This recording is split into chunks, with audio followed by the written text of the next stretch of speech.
Is Oh, it it's advancing on your screen? it's advancing on my screen. Oh, Is everybody seeing it? no, we're still at You number see one. heat stress, yeah. There we Okay. go. Okay. All right. Hopefully it'll move along a little faster. It takes time, maybe. So we're going to talk primarily about heat stroke and heat exhaustion, which are at the extreme end of the heat illness spectrum, which begins with more minor problems like heat rash. But the ones that we're real concerned about that cause serious problems and death are heat exhaustion and heat stroke. Next slide.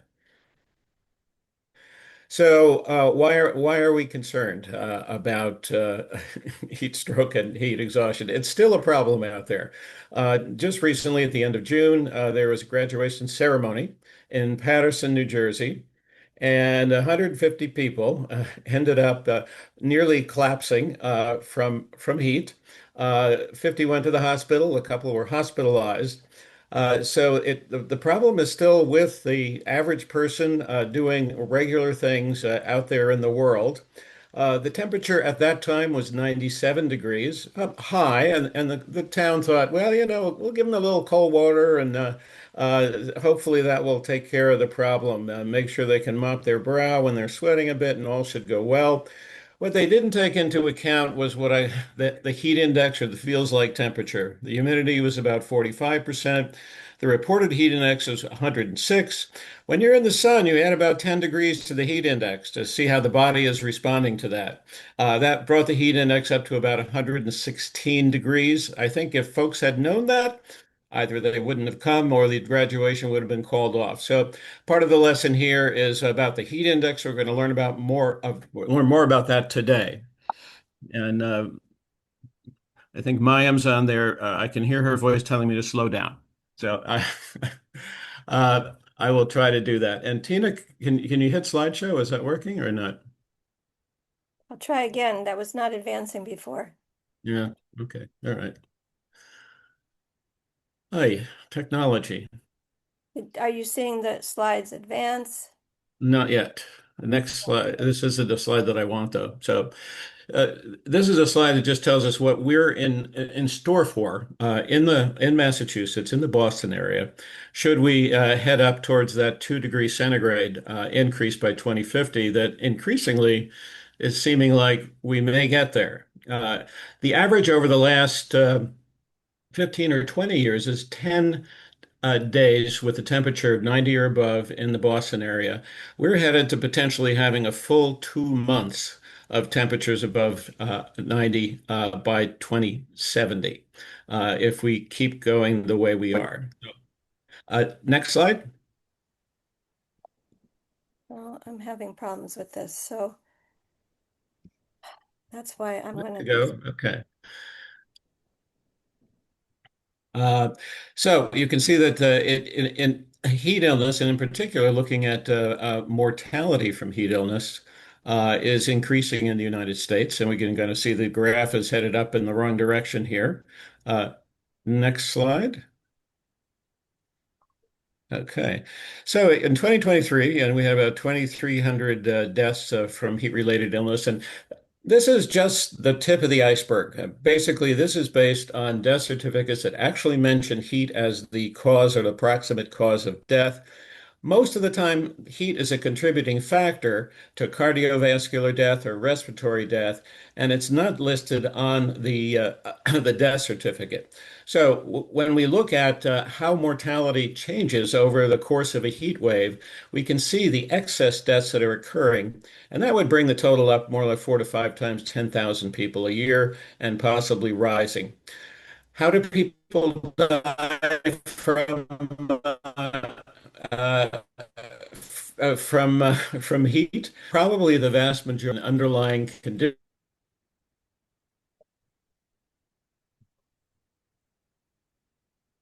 Oh dear. I think we have lost Roger. I think he either froze or now I don't see him at all. So we apologize for that, and hopefully we will be coming back. You can see the slide there and read it. And Tina, yes, Michael. um, do you think there's any possibility that you could take over the presentation from here? Uh, No, just- No, I mean, I can share the slides, but he is the expert in this. I mean, we can share the slides, and when Roger comes back in, he'll pick up wherever we might be, but we can look at them together, and we understand the basic theme here, uh, and it's it's another terrifying component of the overall climate change problem. Right. So does so we- anybody have any comments about this slide in I particular? think that makes sense. Yeah, let's do that. So anybody want to comment on this slide in particular? Or have an experience they want to share? Uh, I just, I've been feeling just as in the last, I'd say, year and a half, I've become much more heat sensitive. Guys, I'm on my phone. Can you hear me? Yeah. Yeah. Okay. Thank God for the iPhone. Sorry about that. Um, so I think we can go on to the next slide. Oh, actually, you guys, did you hear what I said about this slide is that most deaths from heat are not directly from heat, like by heat stroke, but rather folks who have underlying conditions and have a heart attack or have some other kind of respiratory problem due to the stress of the heat itself. People are dying outside, they're dying indoors still, and it's an increasing problem. Let's go to the next slide. And it's not just a problem for us older folks. You guys are probably aware that young kids are particularly at high risk, and folks who have significant chronic conditions as well. But today we focus on us, the older folks. Next slide. So let's talk just a little bit about how our body manages heat and why we need to do something about it. And Lona says we have to be concerned about our pets too. Absolutely. So in order for our cells to function, I think we're not surprised to know that our body tries to keep us within a very narrow range of temperature. And that's just how evolution has created us. We need to keep in that narrow range in order for our cells to actually work. But we are constantly producing heat because we're metabolizing and burning off various fuels in our cells. And even if we were in a cold environment, at some point we would have to be dissipating some of our heat. And there are things that can add to this internal burden of our heat. One, of course, is if we're very active and we're using our muscles, we're burning a lot more fuel. We're creating a tremendous amount of internal heat that has to get out somehow. If we're in the sun, the radiation of the sun is absorbed by our bodies, creates more heat that also is going to have to be sent off somewhere, somehow.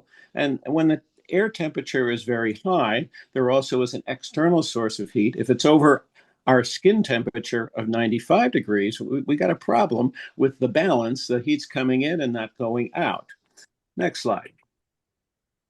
So the release occurs. You can see I have a little stove in there. That's just to remind us that we're producing tremendous amounts of heat inside our body, even though we might feel that it's the outside heat that's causing the problem.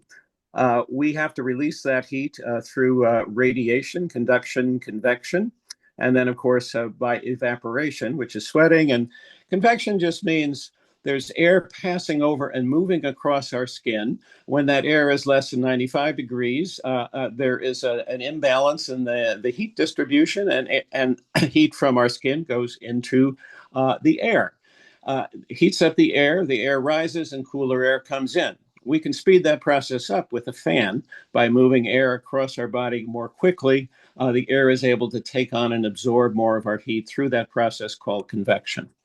And we need to have, in order for this to really work, we obviously have to get that heat from inside in that little stove out to the periphery, our arms and our legs and elsewhere. And we do that by dilating the veins and sending lots of blood. If we have a heart that's able to pump and pump well, it will send that heat out to the skin where it can be dissipated to the air. Next slide.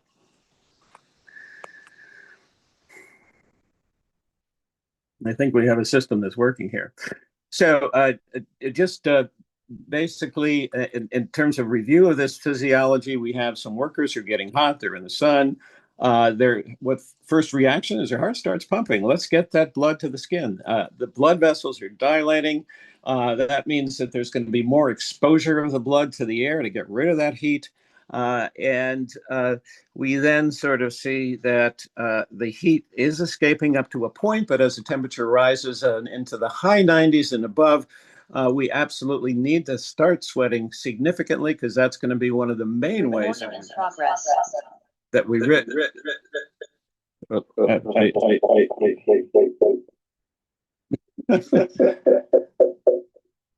yeah, right.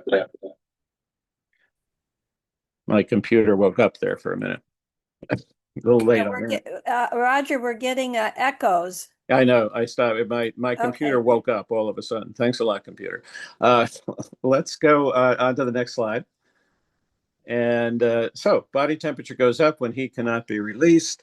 And as we said, if the air is hotter than the skin, there's a real problem. Heat goes in the wrong direction, into the body, not out. And if the air is holding a lot of moisture, we all know when it's humid, guess what? We can't evaporate sweat that well. That creates a problem. And then if the blood isn't pumped to the skin fast enough, if our heart really doesn't have that capacity and is being pushed too hard, we're going to have a problem as well. Next slide.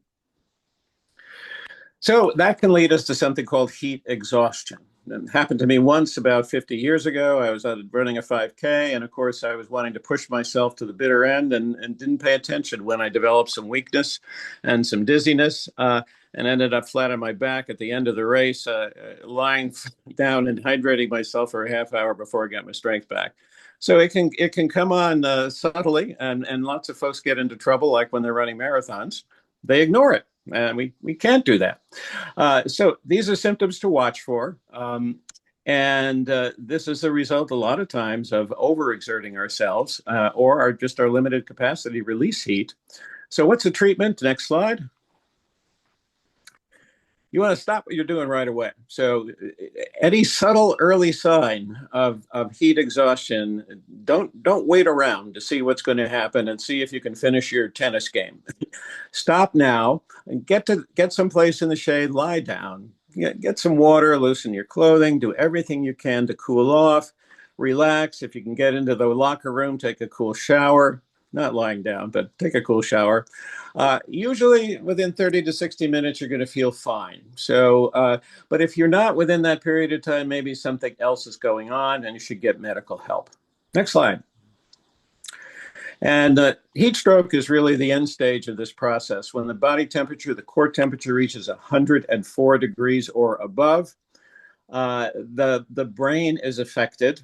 And the body loses the capacity to control heat at all. The temperature will rise precipitously to 105, 106, or 108, where our organs start shutting down one after another. The key symptom here is the impact on the brain. People have slurred speech. They're a little confused. They're not sure where they are. Gradually, they may actually lose consciousness and not be rousable. It can be a little tough if somebody has cognitive impairment already to determine if this is happening or not. This isn't a medical emergency. Next slide. And you got to call 911 immediately. The mortality is about 70% under the best of circumstances.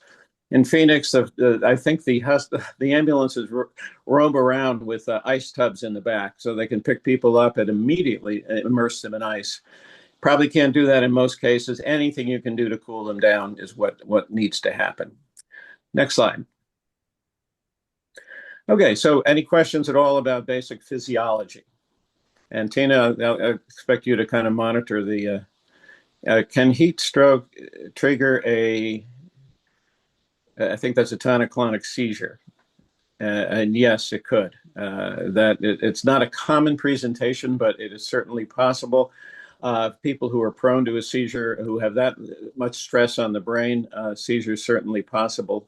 Typically, for somebody not prone to seizure, it's not the most common presentation. Any other questions?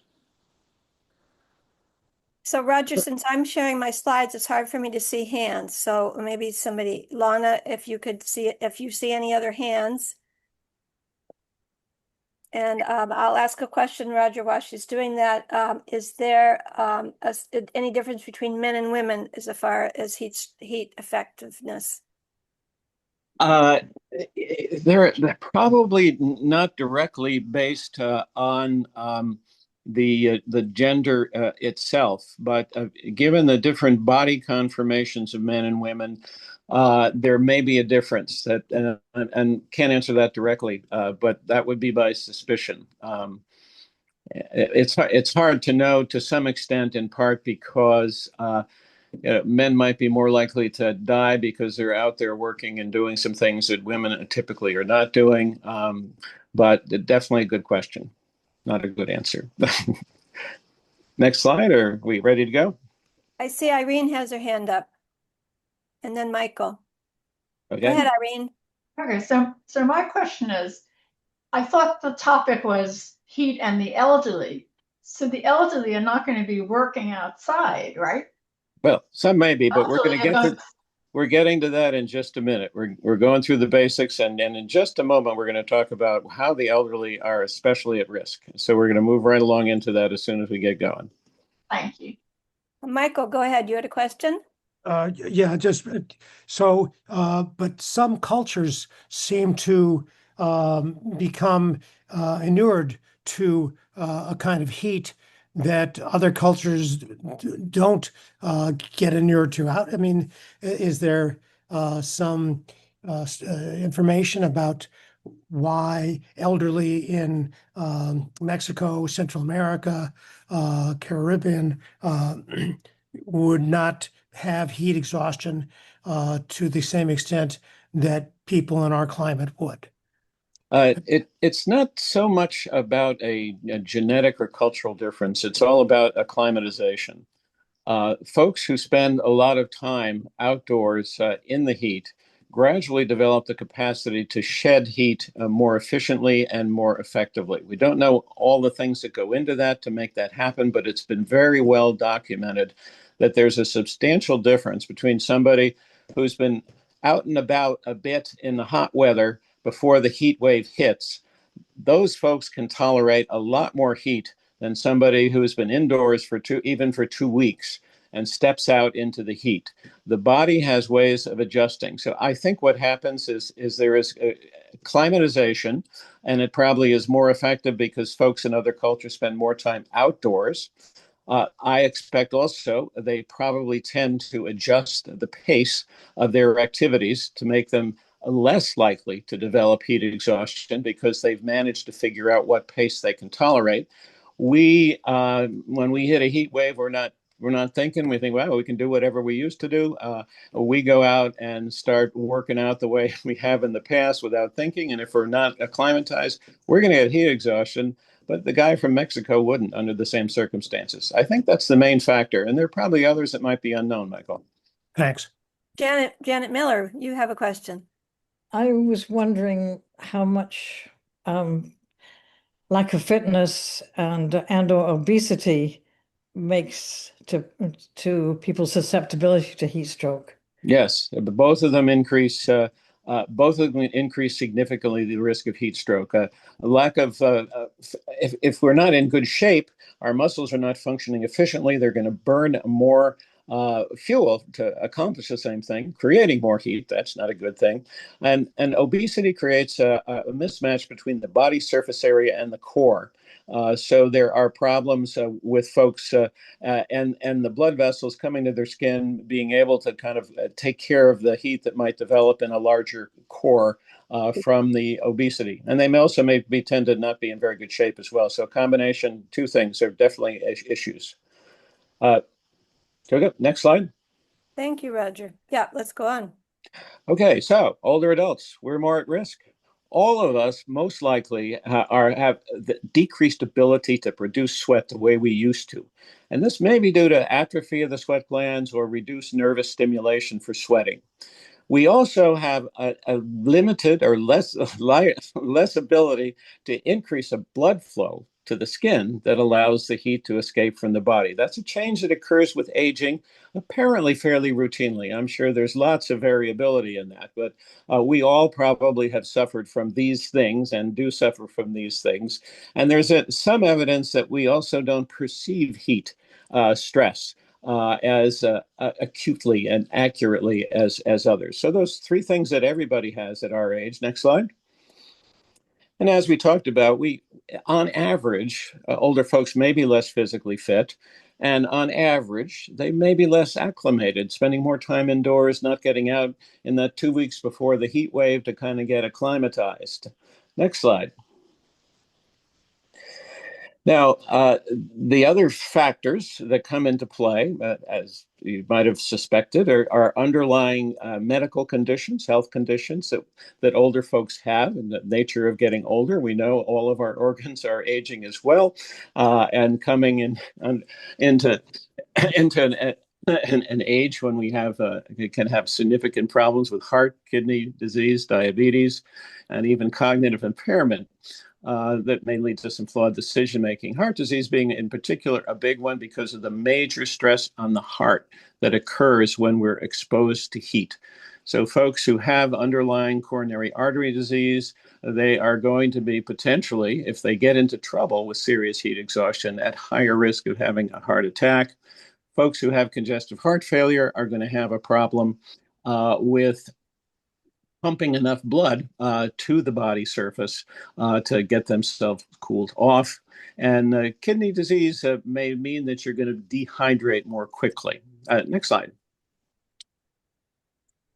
And older adults also take medications. And there are multiple medications that can have an impact on our ability to shed heat from the body. Blood pressure medications, water pills, because they can cause us to be a bit dehydrated. Some antidepressants, medications we use to improve bladder function, and many others. There's a link here that would take you to a list of all those medications and how they work. But we should have some awareness of this. It's a contributing factor. So the way I like to think about this picture, I'm kind of maybe something in between a lumper and a splitter. Three categories seems like maybe it's adequate to capture some of the risks here. So somebody who only has changes of aging and nothing else going on, lower risk. Somebody with one or two additional risk factors, maybe moderate, and then we have high risk, 3 or more additional risk factors. But obviously it depends on the risk factor and the severity. This is just a simple way of starting to think about how we lie somewhere along a risk spectrum. Next slide.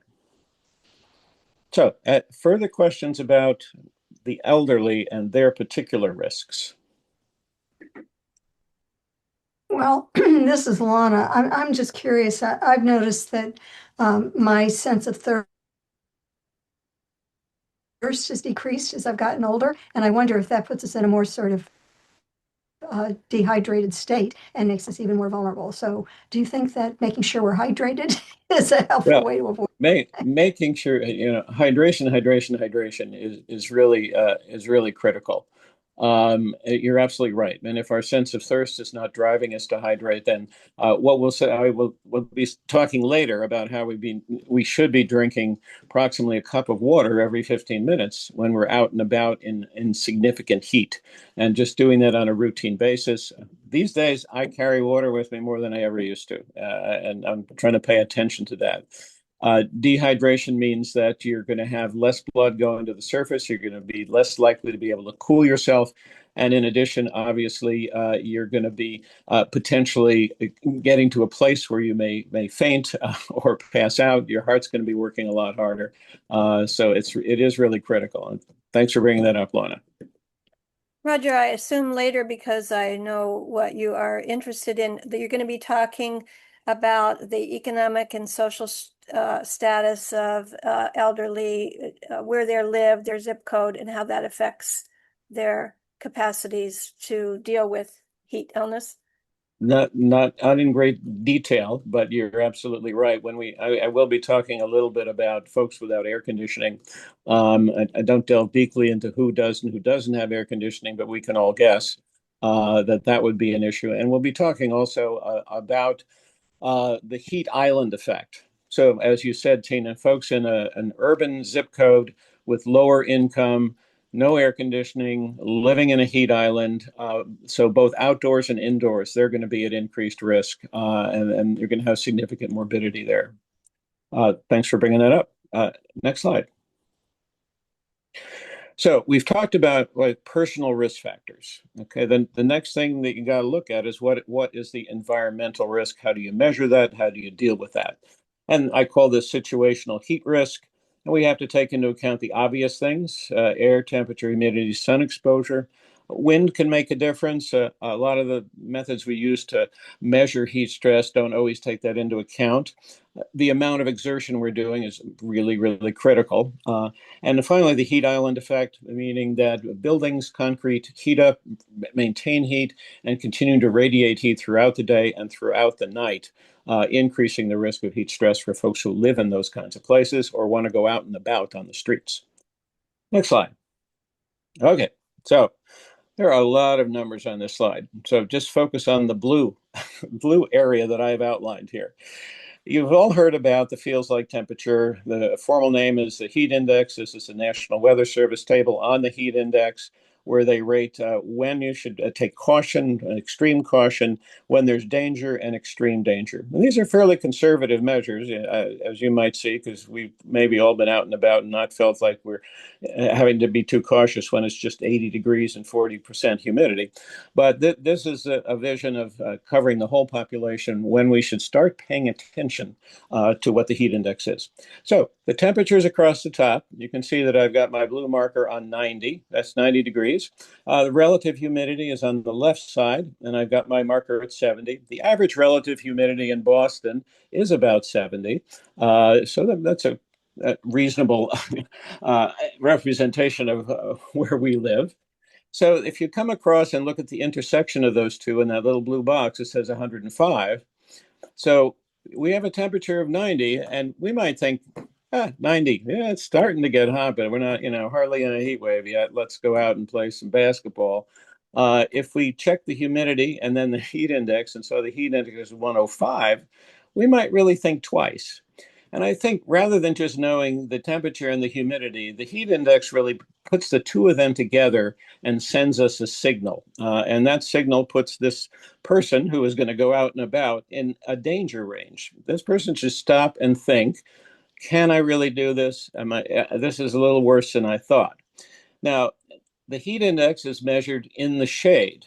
Okay, so if we're going out in the sun, experts recommend that we add about 10 degrees to the heat index. So if I was going to go out and play tennis in the sun with a temperature of 90 and 70% humidity, that would be a heat index of about 115. And maybe I should think 2 or 3 times about doing that. I wish that the heat index was more accessible and was used more often on radio and TV and elsewhere. I mean, sometimes they will give you feels like, sometimes not, but we'll talk about where to get that information in a minute. Next slide. So just as a reminder to break this down very clearly, we have low risk for less than 80 on the heat index, all the way up to 125 on the heat index, extreme danger, and then in between moderate categories.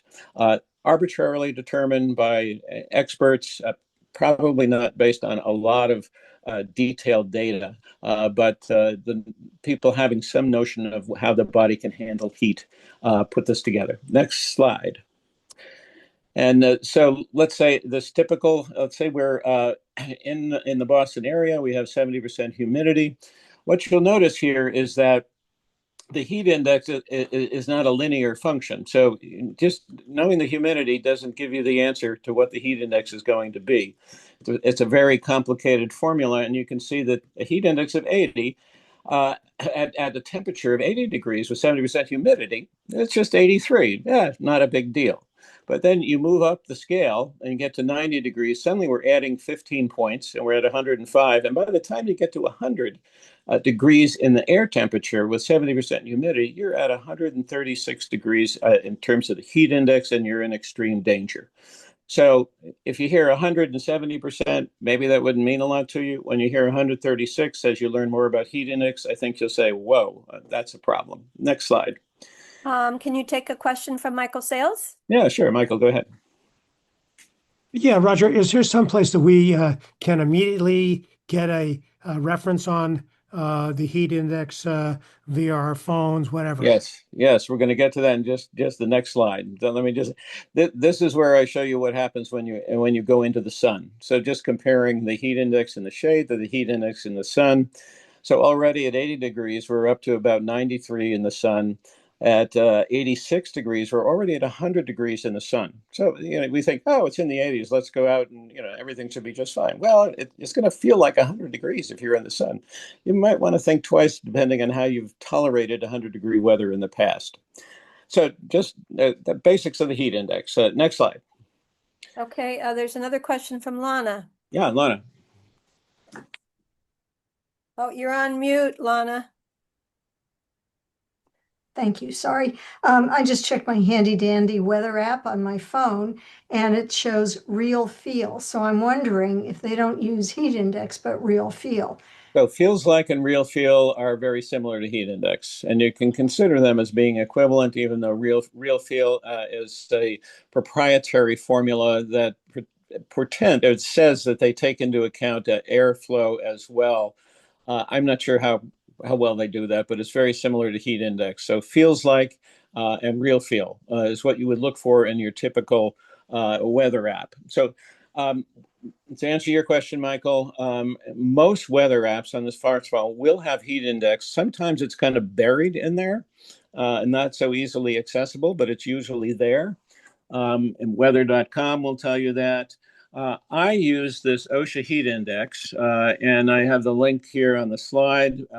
And all you have to do is just Google OSHA heat index app or go to your app store, OSHA heat index. What I like about this is that it'll tell you the immediate heat index, and it'll forecast the heat index throughout the day, and it will change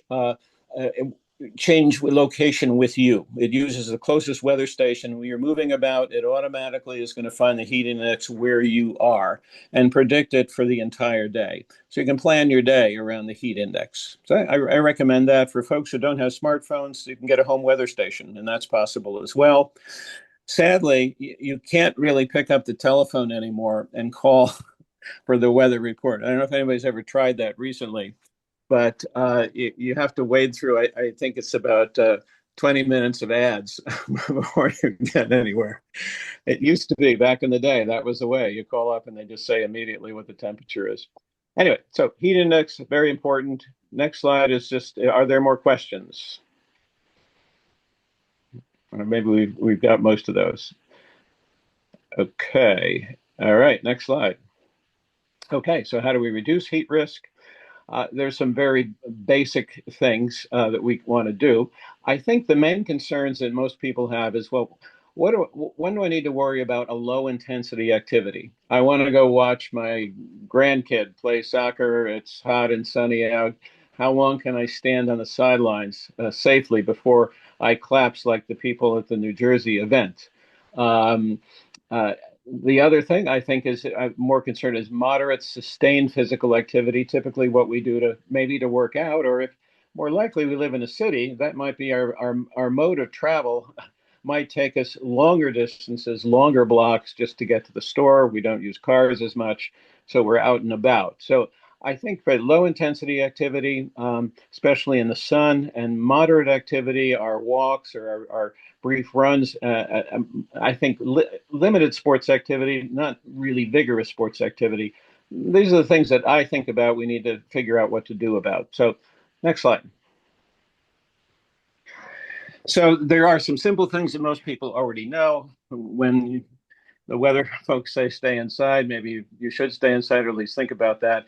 If you're going out, do the obvious things that you're probably already doing. You can go out when it's coolest in the morning, a late evening, wear appropriate clothes, and limit the time and intensity. Just adjust your physical activity. Just think about adjusting a little bit as opposed to doing exactly the same thing.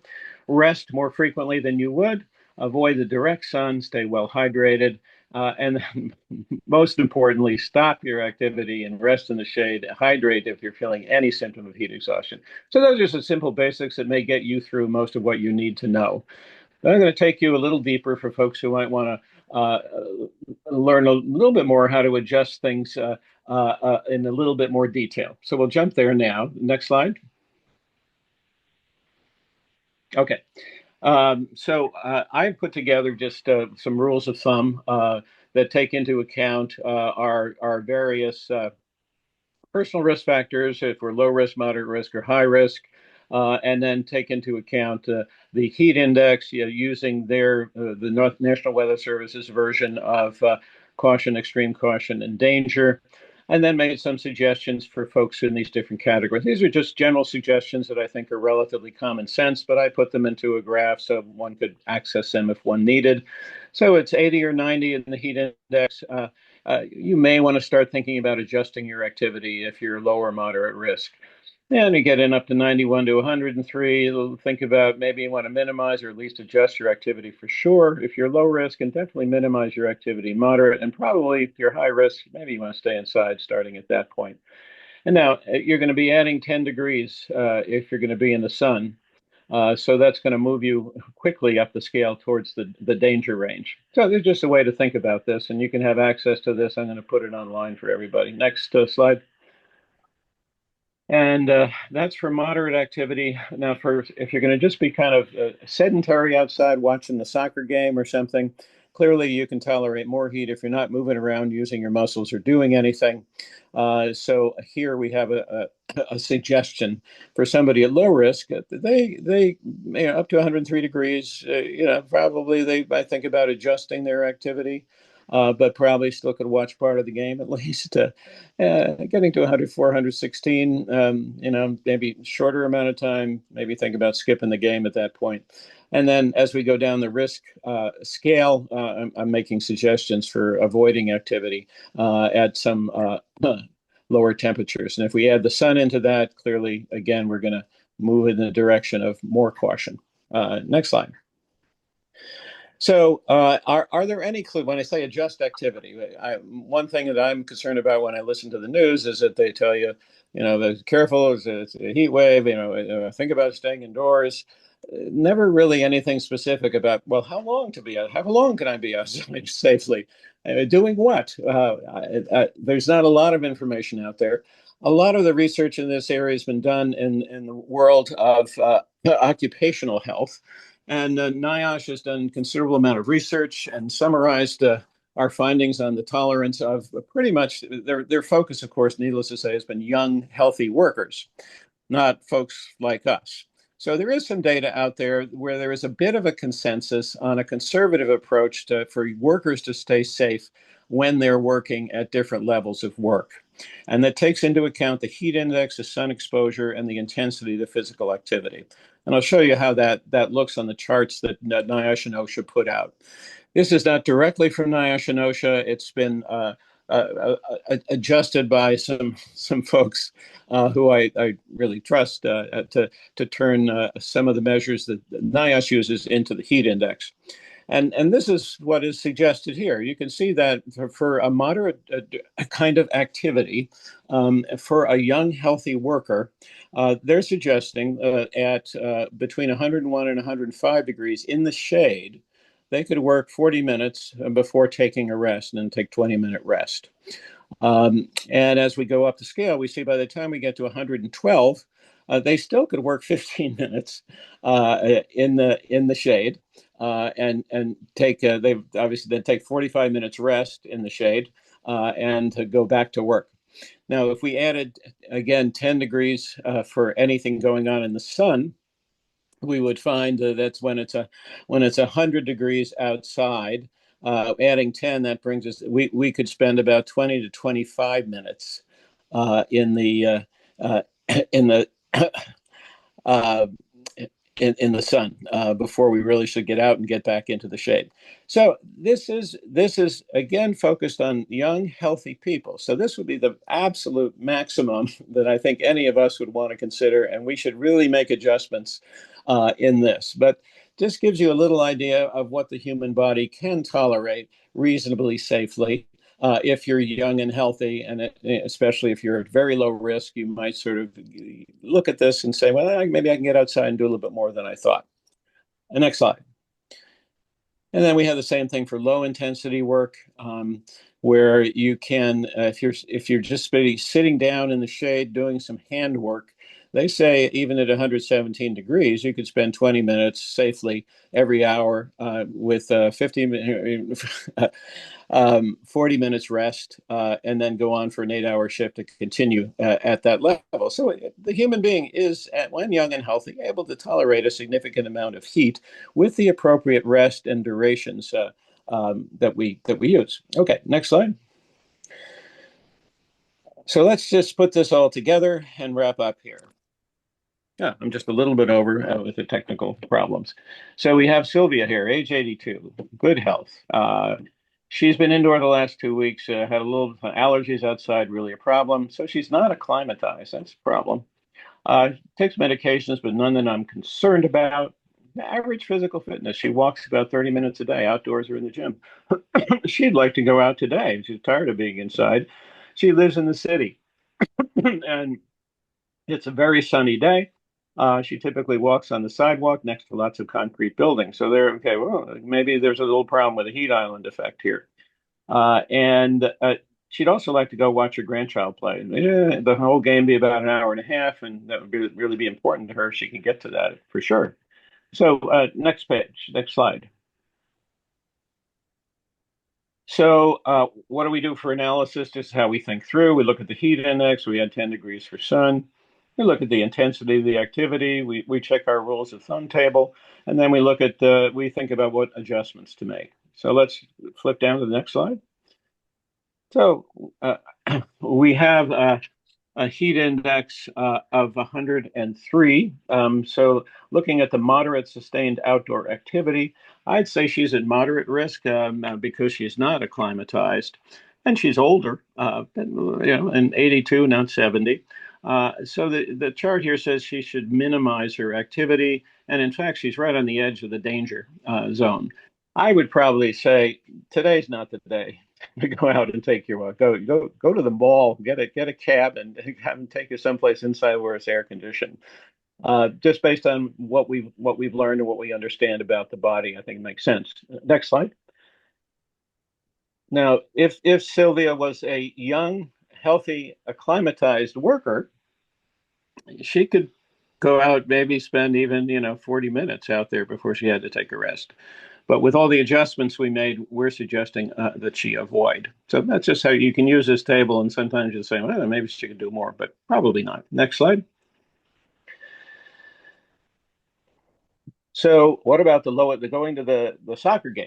So here we have the 103 degree heat index. And of course, we have to add 10 degrees to that. And that makes it 113 degrees because it's all going to be in the sun.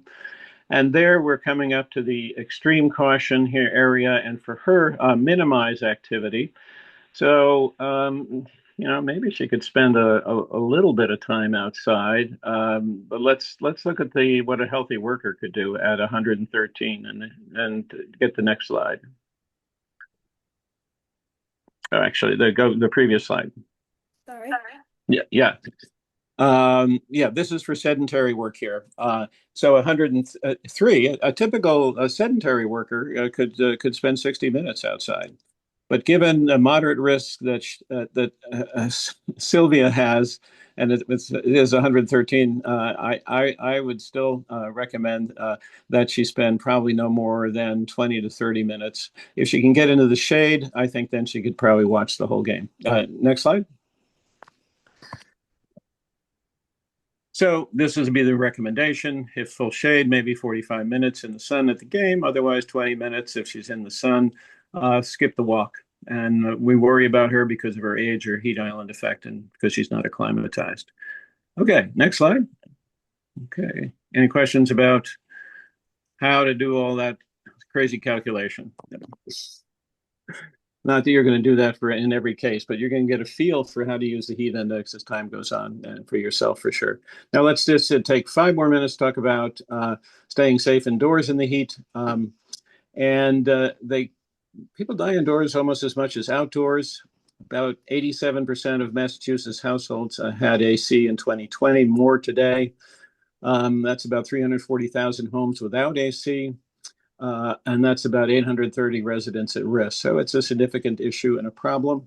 In 2021, 94.5% of households in Boston had AC, so people are moving more in that direction.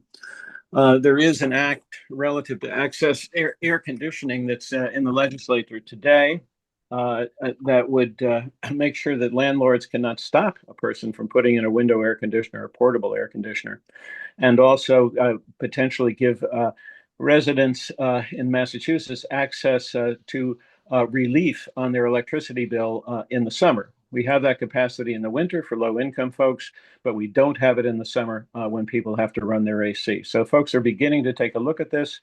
And Mass Save also has a program for rebates on air conditioners for low income folks. Next slide. So what do we need to do at a community level for staying safe? Educate folks, municipal cooling centers, important, but I suspect not very well used. So education is really important there. Checking on your neighbors is really critical. CDC says to check on elders at least twice a day if they're over 65 during a heat wave. And increasing access to air conditioning, probably the most important.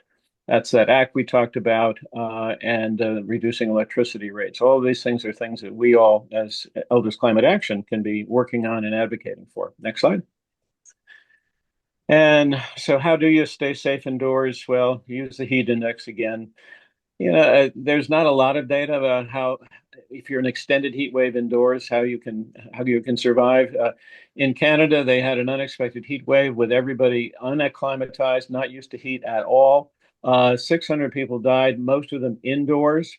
And they found that the risk of death seemed to increase starting with a heat index of about 85 indoors. So no magic numbers here, but people who have temperatures going above 80 indoors throughout the day and possibly throughout the night over time may be at significant risk. Most of the folks in Canada died about 3 days into the event, not from the first day or second day, but from the cumulative exposure. And buildings retain heat. So something to think about in terms of rules of thumb of when to worry. Next slide. And obvious things to do: fans, staying hydrated, keeping your house shaded as much as possible, cool damp clothes, spraying with cool water, taking cool showers. Go out to that cooling center, open the windows and use the fans at night if the air temperature is going down and it's less than the interior air temperature. Okay, so the next two slides are just quickly summing up. We talked about heat index and heat illness, factors that increase the risk. Next slide. And we talked about how to adjust activities and hydration and keeping cool. So now, last slide. And this is where we have the last opportunity for questions. We have two hands up, Arnie first and then Michael. Thanks, Lana. Yeah, I hope folks can hear me. Roger, I know at least a few folks who take not having an air conditioner sort of as a point of pride in their homes.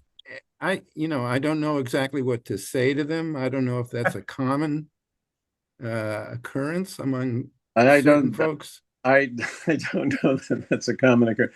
I don't know if I take pride, but we try to be judicious in our use of air conditioning, and I know other people who are.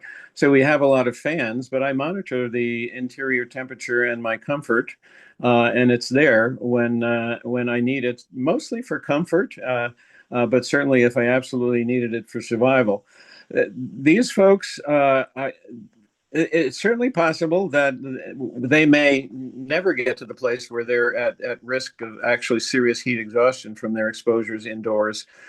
Otherwise, it's just a question of comfort, and that's fine. But I think every house in this day and age with increasing heat waves, the day will come when, if you take that approach and you don't have AC and you don't know what you're doing, you're putting yourself at serious risk. So I would say to them, look to the future, have a plan, a backup plan in the closet or somewhere, because there's going to come a time when you need it, unless you want to live your life in a cooling center. Can I just add on before Michael? You mentioned fans. We use fans a lot in our house. We have very good AC. but we use fans to push the air around. We have the air in our basement's very cold. We have a fan set up in the basement that blows air from the basement into the main part of the house, and it really, our dog really likes to be close to that. Okay.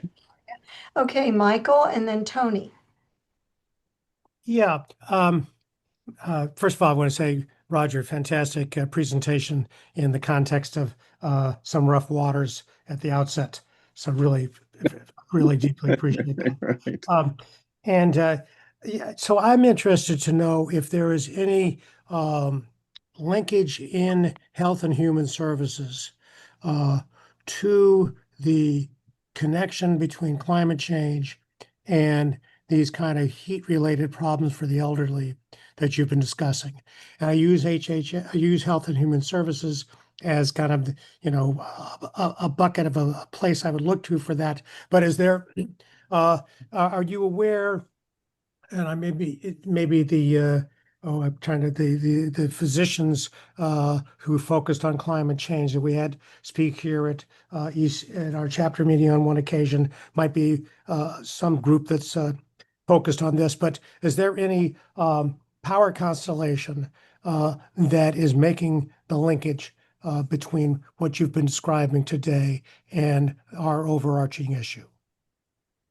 Well, I'm not sure exactly what kinds of things you're thinking of, but the places that I'm aware of are what towns are doing, and Boston in particular is kind of ahead of the game, and they have a person who's in charge of managing their program around heat stress. They have a multi-page plan that they've developed for how to manage heat stress, and see this camera, and I think they're prepared and they're aware. Okay, and they're putting, I don't know what extent they're putting the word out to people and aggressively educating folks around that.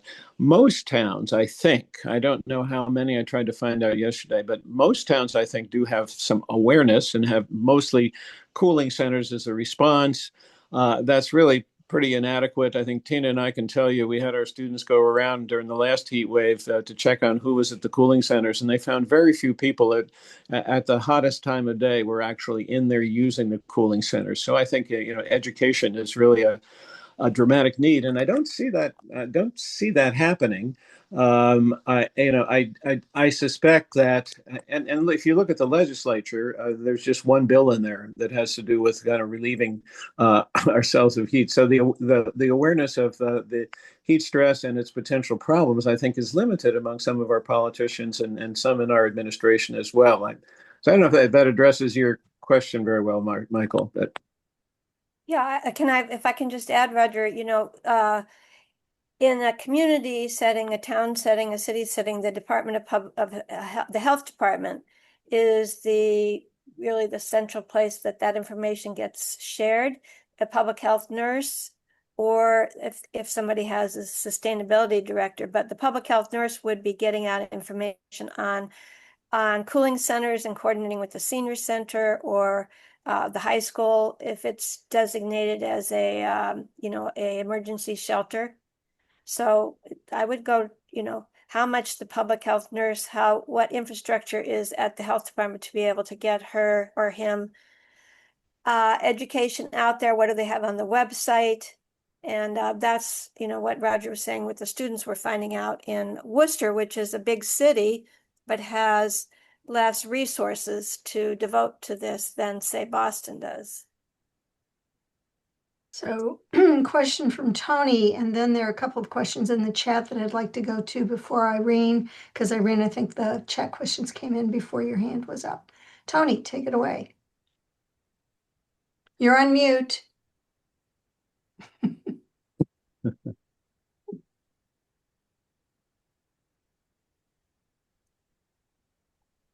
Still can't hear you. I think you're still on mute.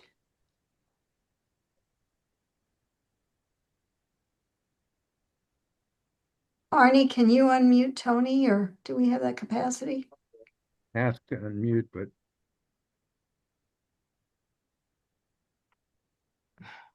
Okay, you got me now? Ah, there you go. All right. Hey, Tony. Thank you, Roger. I'm wondering what you know about electrolyte replenishing, and like on a hot day with the electrolytes depletion, and I take these Endurolite pills by Hammer, and they make a big difference with me. Yeah, I can't speak to individual difference. I can tell you what OSHA recommends is that they think that the water without electrolytes is generally appropriate if your exposure is going to be for a couple of hours. But beyond that, when sweating is more profuse, they do recommend using a sports drink.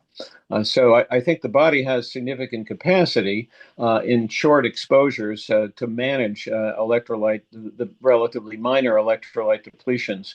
But as Tony, if you're feeling better, I'm sure there's folks who lose a lot more electrolytes than others, and I don't know that we've studied it in the elderly.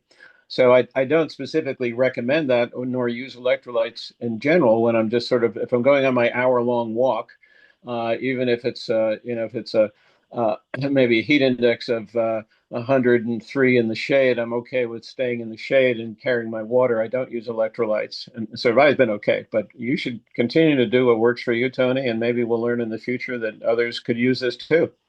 Yep. Thank you. Okay, just to get to the chats. First of all, a couple of suggestions. One from Mayim about using a parasol. I see people with umbrellas walking outside to shade themselves from the sun, and that seems to be somewhat effective to provide some shade. And also S, whoever S is, I think she introduced herself earlier, is talking about the technology around, because if you have fans and air conditioning, if your electricity goes, you're out of luck, right? Yep. Because you won't be, unless you've got some alternative system. But anyway, she mentions the fact that V2H, vehicle to home, charging is available through some cars, like currently, like Ioniq 5, for example. And Ralph asked a question with regard to the feels like temperature reported for Boston. Do those get adjusted for populations not living on the edge of Boston Harbor? No. Wherever the weather station is, that's where it's reported from. If it's on the edge of the harbor, which probably is not, the adjustment. This is where there are limitations to a heat index that's measured in one place that's not maybe as close to where you are as you would like to be. So you would want to take, it's kind of the opposite of the heat island effect. It's the nearness to a cold, cool body of water effect, and the effect of a breeze, which could be very substantial. So you're right. I mean, those are adjustments that you could make to potentially do more than you would otherwise think about doing, given what the reported heat index is. We may be getting to a place where we're using some more sophisticated measures in the future, and I hope we get a place where we're measuring in more places. But there's something called a wet bulb globe temperature. It doesn't take into account. It doesn't bring the weather station closer to the shore necessarily, but it does take into account directly the sun, and it takes into account any breeze that might be occurring at the weather station. But we could use some more direct reports from the shore to help you out. One more good suggestion for cooling off is libraries as a good place. That's from Janet Miller. Thank you, Janet. And now Irene. Oh, sure. I have a few comments. One is that we should be drinking water indoors all day. And especially if we're on the computer, it's okay to have some water nearby and keep thinking about that, not just when we're outside or thinking once in a while indoors. We should be really thinking about drinking water when we're in heat waves. And another comment is that, yes, I live in Belmont, and we get a telephone call before any heat wave directing us to a cooling area should we need it, and asking us to check on elderly neighbors. So yes, there are towns are better at advising their individual citizens. And I Yeah. just wanted to share an experience that really woke me up. Not recently, but before when we had the last heat wave here this summer, the first day, I thought it was okay to go out and do my normal things like going shopping by car because it was only 5 minutes away, or stopping at the post office. So in normal days and lower temperature, I work in the garden for an hour or two at a time. So I'm not I'm not a weakling, and I'm used to being outdoors a lot. But just going to Star Market and making one stop, when I came home, I felt that I had some heat issues already. So that was a wake-up call to me about what I am limited to. And Yeah. so when we go to 80 degrees, I'm indoors. Yeah. Reading or on the computer. And yes, I have fans going as well as it. Just a quick comment on that. I think that one thing I didn't emphasize is that we all learn what our limits are, hopefully, but not pushing them so far that we have a serious problem. But we get a sense over time of what we can tolerate, what we can't. But still, the fact that this was the first heat wave may mean you were particularly susceptible because you weren't acclimatized, and you might find that later on you can do those same chores without a problem. Not suggesting you do it. It sounds like you're doing the safe thing for sure, but we all learn by doing. Hopefully, not by making too great a mistake. So thank you so much, Roger. So many important details and highlighting what we need to pay attention to. So thank you so much, and being persistent with all the tech I'm back sorry. and I forth. might. Who knew? I We get would, a new computer or something, or set my backup better. Good. I thought of the phone. Phone saved the day. Thank you, iPhone. yes, that was fantastic. So as usual, we have recorded this presentation, and we will be posting it up on our website. And as Arnie said, starting in September, when you register, you will actually get an email with the link to the video personally in your email. So stay tuned for that. So we're going to move on now and start a discussion for the next half an hour or so about what all of us have been experiencing, including the heat stress, but more specifically around the intersection of climate. And I think we'll have some time for questions and for discussion. So Lana is going to kick this off, I think, with a brief comment about what has been happening more specifically around this. I was going to be talking about the endangerment finding, the effort of, okay, great. I need a screen share situation here. You can go right ahead and do that yourself. Oh, okay. Let's see. You just have to bring it up to your desktop, as you probably know. Right, I have it at my desktop, but I have to click screen share, I think, somewhere down here, which I haven't done yet. Oh, gosh. Okay, here we go with more technical difficulties. How do I find the screen share option down Me here? too. Well, usually, go ahead, Lana? Arnie.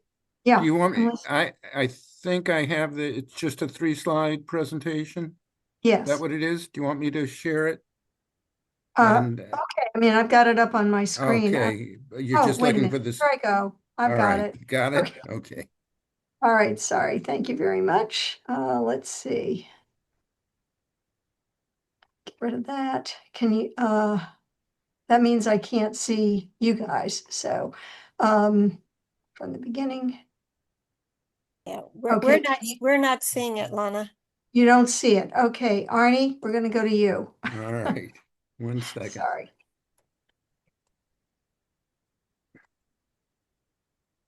Thank you.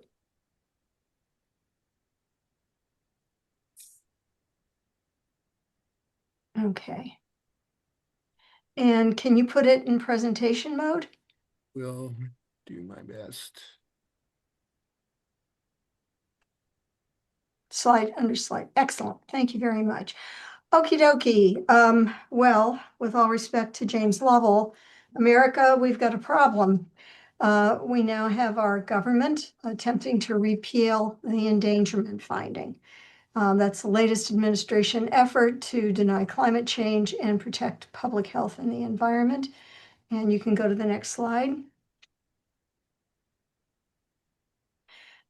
So what is the endangerment finding? It is critical. The Environmental Protection Agency was established in 1990 with the mission to protect human health and the environment through research, developing and enforcing regulations, and public education. In 2007, we had a landmark U.S. Supreme Court decision in Massachusetts versus the EPA. And in that court case, the courts found that greenhouse gas emissions are air pollutants under the Clean Air Act. Clean Air Act was actually established in 1963. But moving on, so the EPA was required to do some assessment of what climate warming emissions posed a danger to health or welfare. In 2009, the EPA issued its findings and determined that greenhouse gas emissions are in fact climate pollutants that endanger public health, and they established the endangerment finding. The determination was based on rigorous scientific evidence that has been repeated over and over again. There have been many attempts to reduce or stall the EPA's authority to regulate pollutants, but now the Trump administration is acting to repeal the endangerment finding, the cornerstone provision that authorizes federal action via the Environmental Protection Agency, or the EPA. It's attempting to get rid of the one way that the EPA can fight climate change and regulate greenhouse gas emissions. Repealing the endangerment finding essentially renders the EPA toothless in the fight against climate change. Past efforts to curb the EPA's findings have failed because there is such a preponderance of strong scientific data regarding the dangers of greenhouse gas emissions to our health and to our environment. The current effort is attempting to remove the finding altogether through legal arguments that essentially amount to climate denialism. The effort is an assault on science, but also on truth. And this is kind of an editorial comment I'm going to make. That assault on truth seems to be happening across the spectrum of every aspect of our society, from crime to economics to immigration, and on and on. So I think this is part of a concerted effort to rewrite everything we've understood and the way we find information that is fact-based. And it's a serious and dangerous issue. Can you go to the last slide? This is just a very quick overview. So the Elders Climate Action National has called on members to submit comments to the EPA. We have until September 15th. And this is a national call to action. Elders Climate Action National has joined with other large organizations. Earth Justice is one of the agencies. I've got some information down here about Earth Justice. You don't have to copy these links. They are going to be in an action alert that we'll be sending out shortly after this session today, probably tomorrow. But in any event, Elders Climate Action, I'm very happy to see, has called on all of its members to submit individual comments. There are organizational comments, but there is a strong recommendation that individuals send in their comments against this finding, this effort to try and overwhelm the administration with negative comments. Will it work? I don't know. But if we don't even try, we know it won't work, right? Nothing will change. So I'd really like to urge you all to pay attention to the action alert that's going to be coming out shortly, and make an effort to write a comment. Doesn't have to be anything that is totally science-based. It can be your own personal concerns about this, but just please make that effort. It's important. I listed Earth Justice as a reference because they are the premier legal agency that has been fighting environmental issues in this country for a long time. They are highly respected. They have excellent information on this topic as well as others that relate to climate change.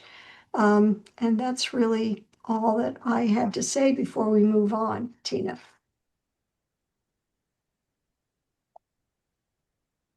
Thank you, Lana, for that information. And please keep an eye out in your email for the action alert. And those people that we know that have worked for the federal government really underscore the need to write something personal. Do not send in a form letter because it doesn't really get counted. So please add something personal. We've done a lot of education around that here. If you have any questions about how to do that, contact one of us. So I think we'll just kind of open it up now to a general discussion with that kind of highlighting one of the most recent effects of the administration on what we're doing in the climate sphere to move greenhouse gas emission reductions forward. And that's what our emphasis is here at ECA Mass and all the different work that we do with legislative action and with our deep dialogues and our chapter meetings to provide education about that. So we're kind of wondering how people are feeling these days. How do you see the work that we've been doing continuing for yourself? What are you doing for your personal well-being and mental health during this time? And what are you doing in terms of action, maybe at the local level? What groups do you join? How do you engage and keep your spirits up? I know for myself, I'm not watching the news anymore. I have engaged mostly in bird videos, wonderful bird videos on YouTube, watching the birds with binoculars and going on walks when it's not too hot. And of course, all of the work here through Elders Climate Action and in my local town, which we just passed a plastic reduction initiative that we're pretty excited about. So, well, how about you all? What are you all doing? And can you share with us? Just raise your hands. Well, thank you, Lana. Go right ahead. I just feel things are pretty depressing. And I run to help me get that out of my system somewhat, but also being with people is really, really important. So I'm looking forward to the event at Seth's house in a few days. So I think just seeing people, being with people, and even if you're with a group and you're talking about this mess that we have currently in our country, dangerous mess, it's good to hear from other people and know that you're not alone. Yeah, great. I did all of that. How about the rest of you? Somebody willing to just keep sharing? Hi, Tony. Yeah, the group that we're doing a little summertime reading, and top on the list is Life After Doom by McLaren. And in it, it's actually very positive. There are sections in here where he picks up on Martin Luther King's famous speech, "I Have a Dream," and runs with that. So we're doing internal work with that. On the more depressing note, I'm also reading The Mission by Tim Weiner, who wrote Legacy of Ashes about 20 years ago, about the fiascos caused by the CIA. And this is the last 170 pages is about the Trump administration.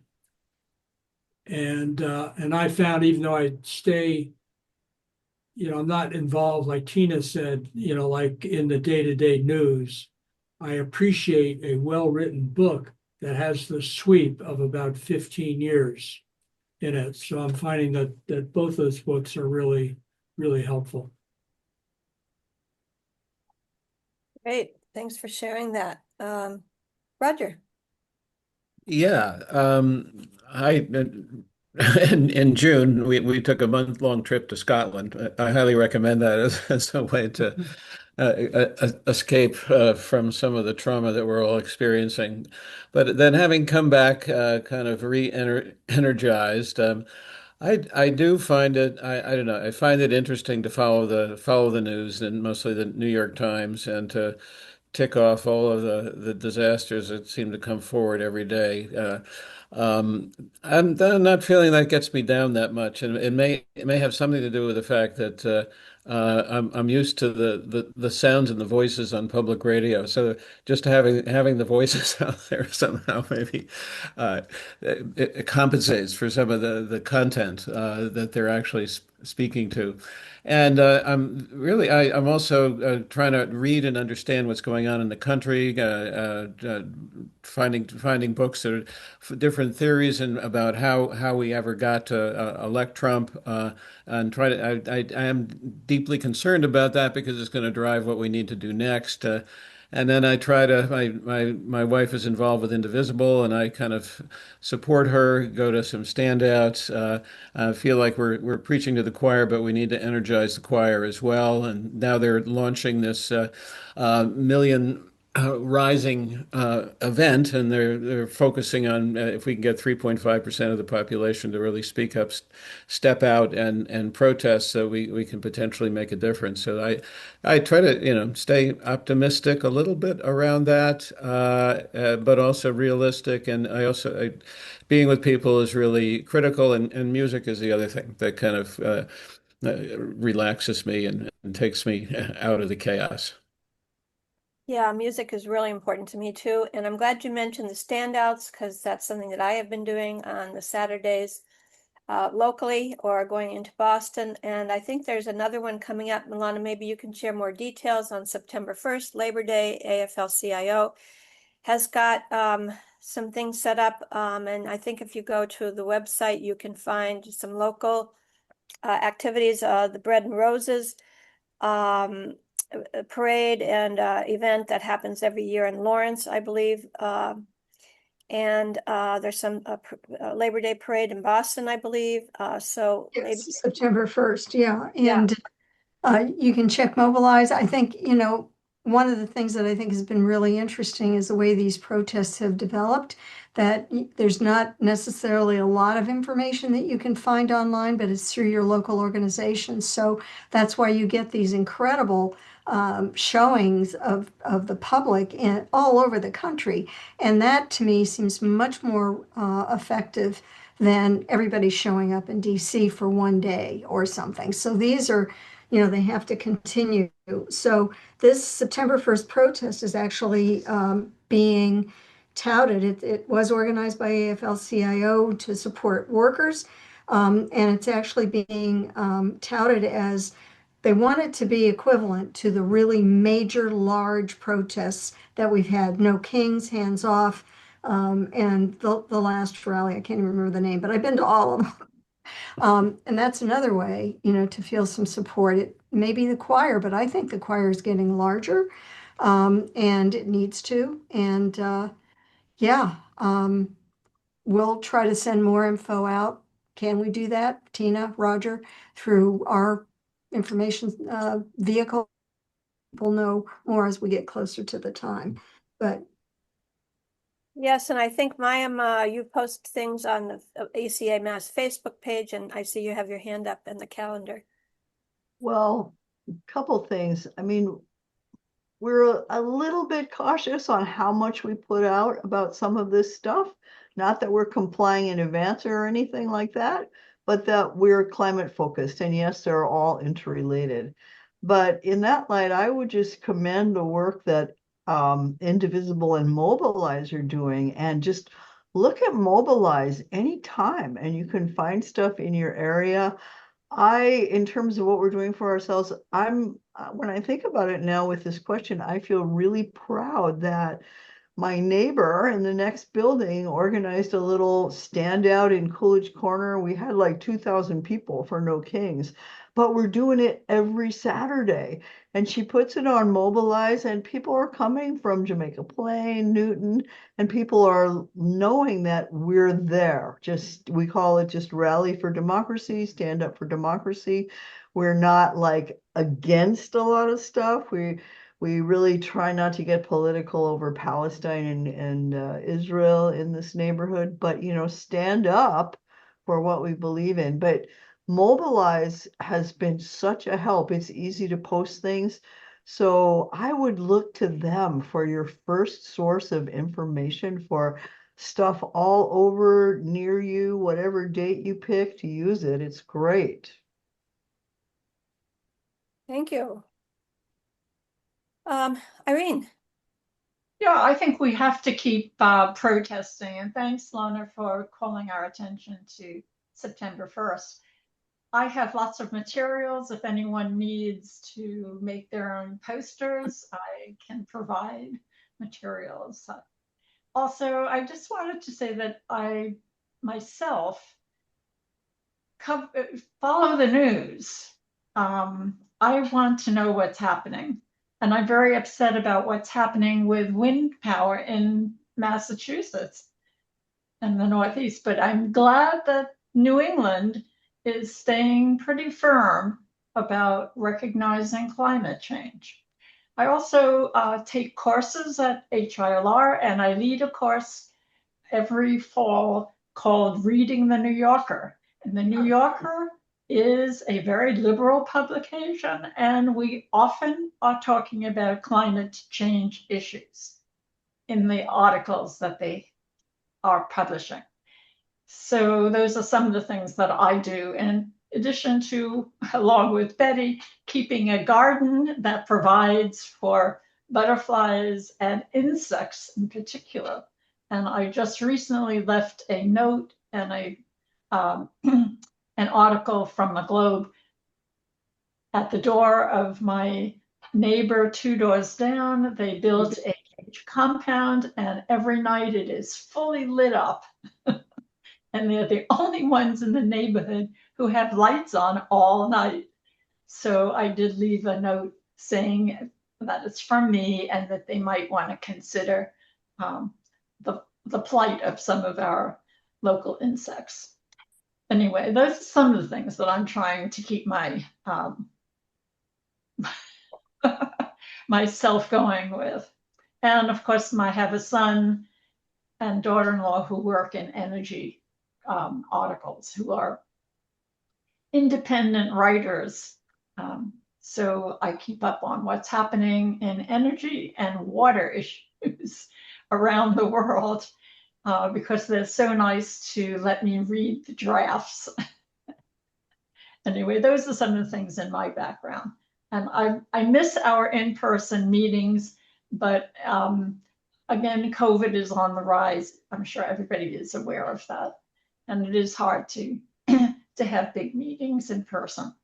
But I go to protests. Great. Betty. Thanks for today.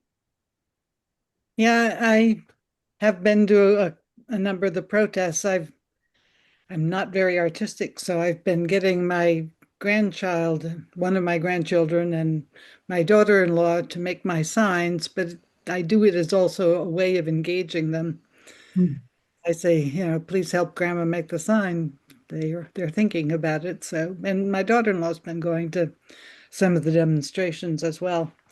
And I do a lot of the things that others have been mentioning. And I do keep up with the news. I don't watch it as intensively as I might have previously, because after a while I can't stand it. But one thing I wanted to raise as an issue is that I feel like there's some preaching to the choir protest against disinformation, particularly about climate matters going on. But I feel like there's not enough outreach and push to counter the the climate denier information that's out there. And I am very glad to see National doing something, and I think we should think a little bit about what further could be done. I saw a couple of signs in my neighborhood crop up that I loved, and I think I'm going to have to go get one. But they're discreet little signs, little flag, things on metal stands in the yard. But they say plant gardens uproot fascism. And I have to say I like them a lot. I'm just going to have to go get one. If you Google that, you can find places to get them. So, yeah. And I feel like, we can't, under our 501c3 status, we can't do candidates, but we can do issues as long as, so I figure that kind of thing's okay. Yeah. Great. Thank you. Yeah, I do keep up with the news. I read the Times every day and the Boston Globe, but I do not watch it on television, just to clarify my position there. So thanks for sharing, everybody. It's really nice to hear what people are thinking about, how they're feeling, what they're doing. And anybody else want to share before our time is finished for today? Well, I just want to make a comment about the issue of separating topics. I did that little editorial comment when I was talking about the endangerment finding and the threat to that. And I talked, I said, basically it's not an assault just against science, it's an assault against truth. And we're seeing that across the board. And I think it's harder and harder to distinguish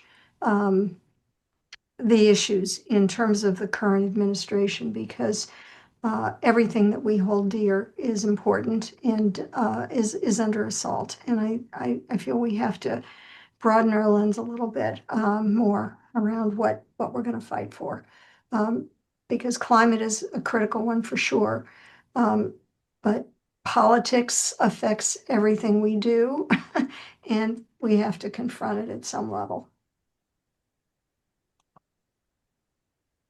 Yeah, so I appreciate everybody who joined in today to learn about heat illness. Thank you again, Roger Luckman, so much. That was really illuminating and very personal at the same time, and you're really good at that,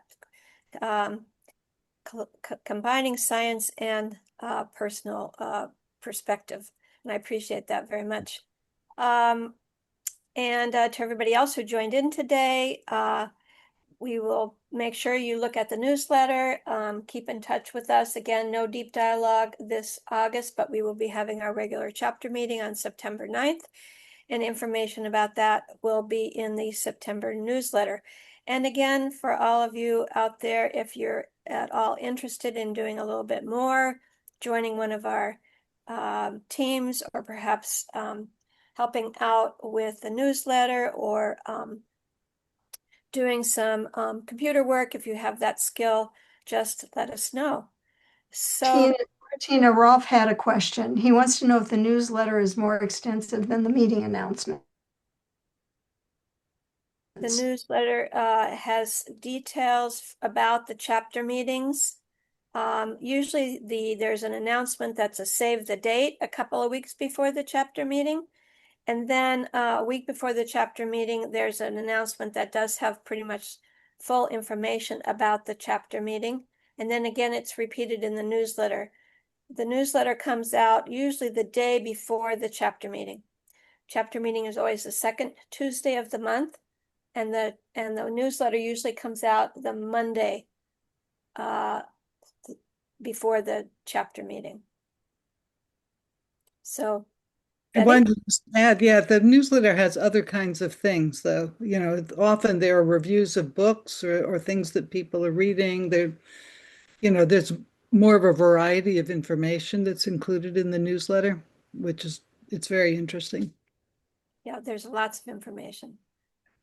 Okay, well, thanks everybody for sharing, and keep in touch with us. And today, it was a perfect example to stay cool and think about the heat index and we'll keep on keeping on.